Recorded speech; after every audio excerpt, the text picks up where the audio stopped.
Tapping కేసులో కీలక విషయాలు వెలుగులోకి వస్తున్నాయి. 4 సంవత్సరాల్లో 4500 ఫోన్లను ట్యాప్ చేసినట్లు గుర్తించారు. 80% పైగా ఎయిర్టెల్ కస్టమర్ల ఫోన్లు ట్యాప్ అయినట్లు తేల్చారు.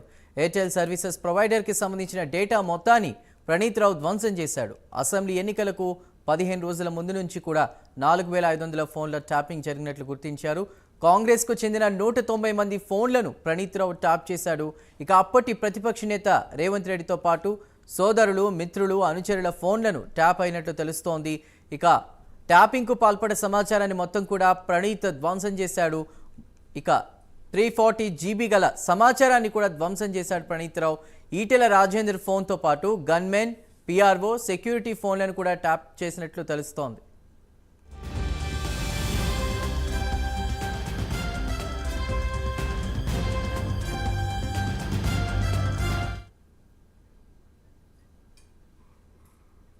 సుమారు 4500 ఫోన్లను ట్యాప్ చేసినట్టు తెలుస్తుంది. గత 4 సంవత్సరాల్లో కూడా పూర్తి సమాచారాన్ని మా ప్రతినిధి కుమార్ అందిస్తారు. కుమార్,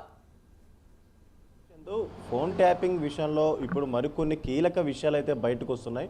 ముఖ్యంగా గత బీఆర్ఎస్ హయాంలోని ఈ ఫోన్ ట్యాపింగ్ పాల్పడినట్లు కూడా పోలీసు అధికారులు గుర్తించిన తర్వాత ఎప్పుడైతే కాంగ్రెస్ ప్రభుత్వం హయాంలోకి వచ్చిందో అప్పటి నుంచి కూడా ఫోన్ ట్యాపింగ్పై పూర్తిగా శ్రద్ధ అయితే పెట్టడం జరిగింది. ఎప్పుడైతే ఫోన్ ట్యాపింగ్పై ఫోకస్ పెట్టినప్పుడు ఏదైతే ప్రణీత్ రావు అంటే ఫోన్ ట్యాపింగ్లో కీలకంగా వ్యవహరించిన ప్రణీత్ రావు ఈ డేటాను మొత్తం కూడా ధ్వంసం చేసి ఇటు మూసీ నదిలోని ఇటు అలాగే బేగంపేట చెరువులో కూడా పడేయడం జరిగింది.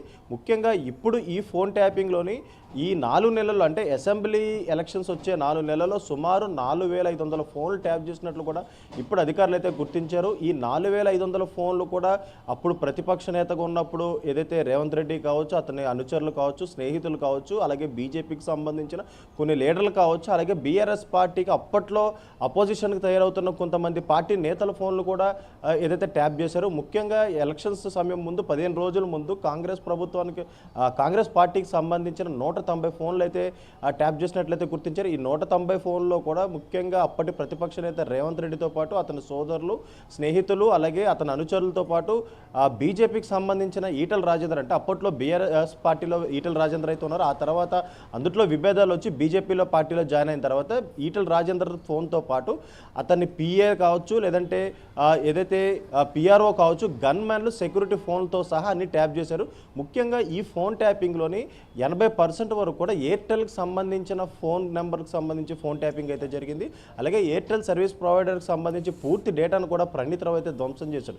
ముఖ్యంగా 340 GB అంటే 340 GBకి సంబంధించిన డేటాను కూడా పూర్తిగా ప్రణీత్ రావు అయితే ధ్వంసం చేసినట్లు కూడా ఇప్పటికే అధికారులు అయితే గుర్తించారు. ఇప్పటి వరకు కూడా కొంతమంది అధికారులు అరెస్ట్ చేశారు. ఇందులో ప్రణీత్ రావు, భుజంగరావు, తిరుపతన్న, రాధాకిషన్ రావు ఇలా కీలక ఎస్ఐబిలో పనిచేసిన కీలక ఆఫీసర్లను కూడా ఇప్పటికే ఏదైతే అధికారులు అరెస్ట్ చేసి వాళ్ళ స్టేట్మెంట్ కూడా రికార్డ్ చేయడం జరిగింది. ఇప్పుడు ఎస్ఐబి చీఫ్ ఇప్పుడు ఏదైతే యుఎస్లో ఉన్న నేపథ్యంలోనే అతనిపై రెడ్ కార్నర్ నోటీసులు కూడా జారీ చేయడానికి కూడా ఇప్పటికే అధికారులు అయితే సిద్ధమయ్యారు.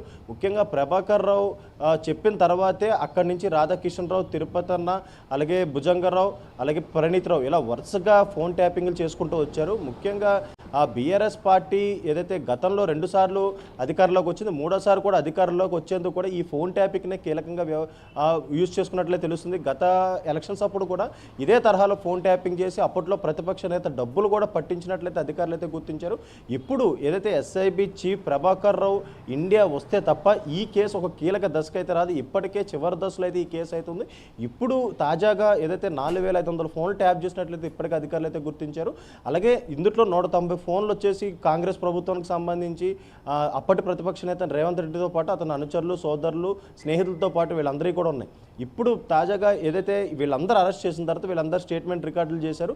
ఎప్పుడైతే ఈ కేసు కీలక దశలో అంటే చివరి దశలోకి వచ్చింది, ఇప్పుడు SIB chief Prabhakar Rao India వచ్చి దీనికి సంబంధించి ఫోన్ ట్యాపింగ్ సంబంధించి కీలక విషయాలు చెప్తే తప్ప ఈ కేసు క్లోజ్ అయ్యే అవకాశం అయితే లేదు. ఇప్పటికే ప్రభాకర్ రావుకు రెడ్ కార్నర్ నోటీసులు జారీ చేయడానికి కూడా ఇప్పటికే అధికారులు అయితే సిద్ధమయ్యారనే చెప్పొచ్చు. Right Kumar, thank you.